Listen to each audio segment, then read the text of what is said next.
Now I'm going to make some pasta dough, and a basic simple pasta dough, easiest thing in the world. Some pasta flour, various types now available often in supermarkets, and some really good fresh eggs. I'm going to give a pinch of salt. All we need to do is just weigh out the pasta flour, and it's 100 grams of flour to each egg, and 400 grams of flour, 4 eggs, is going to make enough pasta for 3 to 4 people. Okay, 400 grams. A little turn of salt. I've got these eggs here, and a little tip, crack them into a bowl first and not straight into the flour. In case you drop a bit of shell in there, you've got the chance to take it out.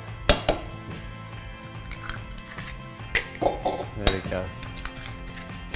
4 eggs. 4 eggs. Another little tip, if you do crack a little bit of shell in there, use another shell to fish it out. You can pick it up more easily with another shell. Okay, and I'm going to just make a little well in the middle of the flour before I put the eggs in, and cover them over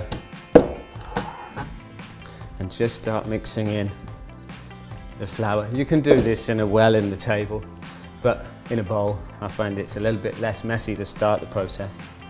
What we're looking for at the end of this process is a pliable, firm dough, not too sticky, not sticky at all in fact, but it does need to roll through the pasta roller thinner and thinner, so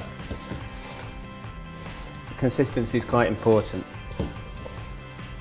Take it now onto the table and start bringing it together like this.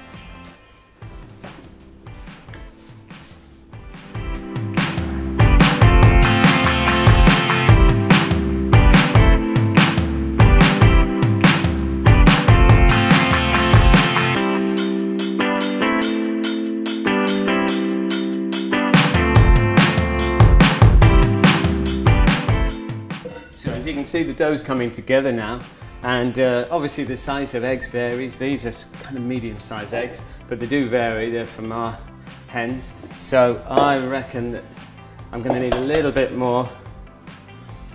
So I'm going to add in 1 more egg yolk.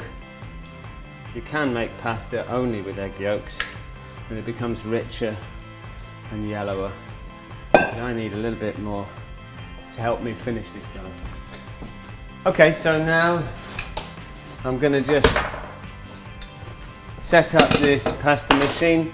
They're available pretty much everywhere now. They're not so expensive, and it's basically just a pair of rollers which you can adjust the width of, so that each time you roll your pasta through, you can get it thinner and thinner and thinner until you get something that we're going to be able to cook. Now, we're just using the clamp there, we're gonna just lock that onto the table. In my case, the chopping board. The tabletop's a bit thick. Okay, now we've got our pasta there, which is rested. It's lovely and relaxed. You can see when you press your fingers into it, the dents remain slightly. It doesn't spring back again. That's because it's had a couple of hours in the fridge now. Okay, now the consistency of the texture I was talking about, it's slightly tacky. It's not sticky, so that's important to get the right amount of liquid, the right amount of eggs with your flour. Something like that, if you can see, that works really well. Now, that 400 grams of flour with 4 eggs is going to make plenty of pasta, so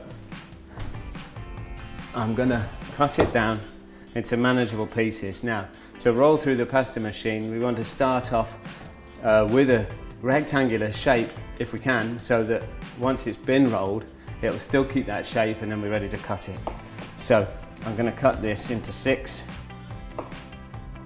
even kind of pieces.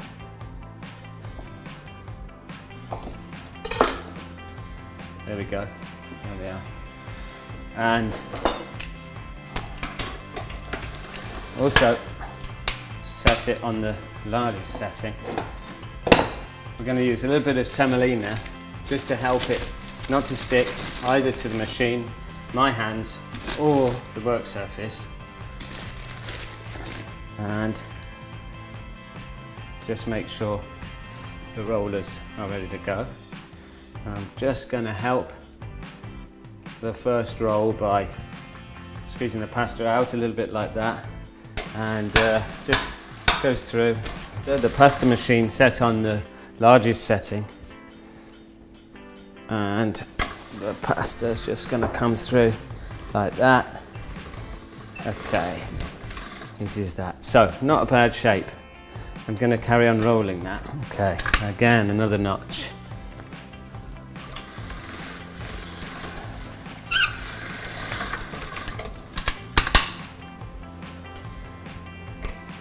A little closer, and the pasta is going to come out really nice and finely now. Okay, so we've got one sheet of pasta.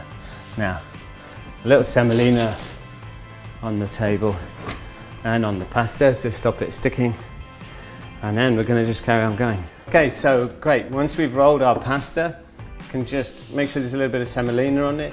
Just wait it a few minutes and come back and to the first one that we rolled. So it's just dried slightly on the outside. It's not gone dry and brittle. It's still flexible. So we're going to be able to now take the cutting attachment, which just simply sits on the top of your pasta machine. I think most of them come with this attachment anyway. And we've got the choice here of linguine or tagliatelle.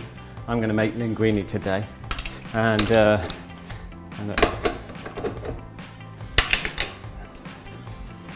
same thing, you don't have to worry about moving the rollers now, because it's just two rollers that are going to cut the pasta down into the shape you've chosen. And we're going to just bring it in like that to cut our linguine. It comes through the machine like that. Okay, there we go.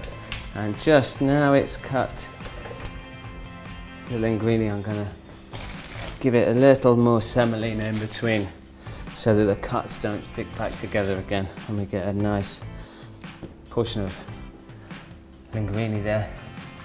And then we go for one more. It should give us a couple of portions of pasta.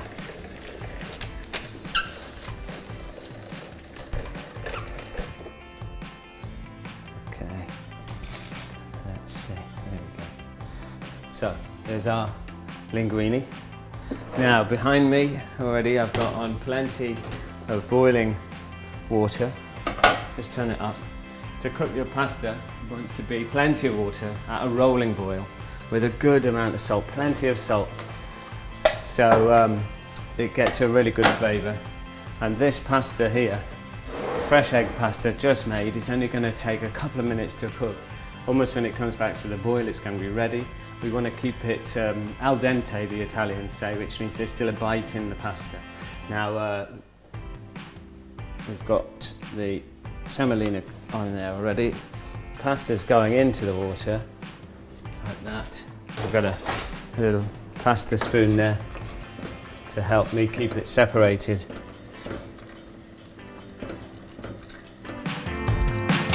That's our linguine cooking.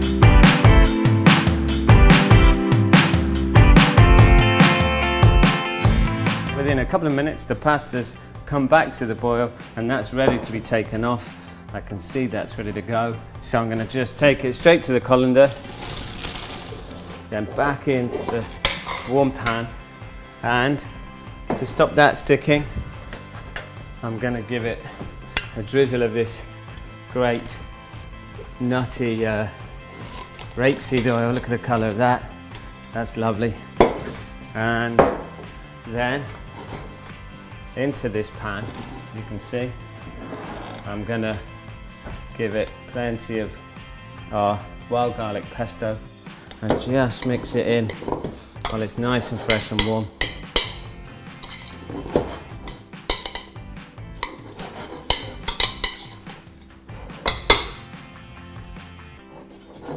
pasta. I'm going to add in a little bit of rocket. Just enough for that to wilt down.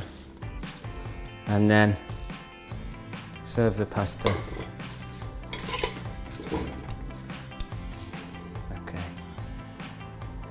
There we go. That's going to be really good.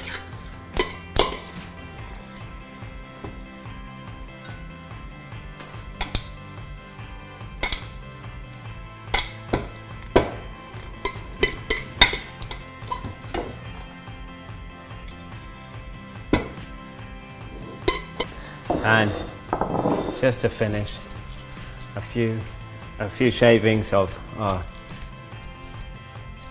Devon Oak vintage cheddar on the top. Okay, great. Let's see. Linguine with wild garlic and walnut pesto.